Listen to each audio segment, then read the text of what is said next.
Hello' বন্ধু বান্ধৱীসকল, আমি আজি আহিছোঁ গুৱাহাটীৰ মাজমজিয়াত থকা মণিৰাম ডায়মণ্ড ট্ৰেড চেণ্টাৰলৈ। ইয়াত লিও এক্সপো চলি আছে। 30 অক্টোবৰৰ পৰা 17 নৱেম্বৰলৈ এই এক্সপোখন চলিব। ইয়াত আহি আমাৰ বহুতেই ভাল লাগিছে। এটা সুন্দৰ পৰিৱেশ। আমি পৰিয়ালৰ আটাইকেইজন মিলি ইয়ালৈ আহিলোঁ। ইয়াত এটা এণ্ট্ৰি ফিজ আছে। এণ্ট্ৰি ফিজ হৈছে বেছি নহয়, এণ্ট্ৰি ফিজ হৈছে মাত্ৰ 30 টকা।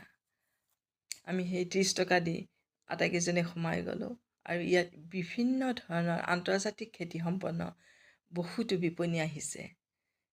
বিপণীবিলাকত সুন্দৰ সুন্দৰ বস্তুবিলাক আমি দেখা পালোঁ। তাৰ পৰা আমি দুই এপদ বস্তু নিকিনাও নহয়, অৱশ্যে কিনিছোঁ।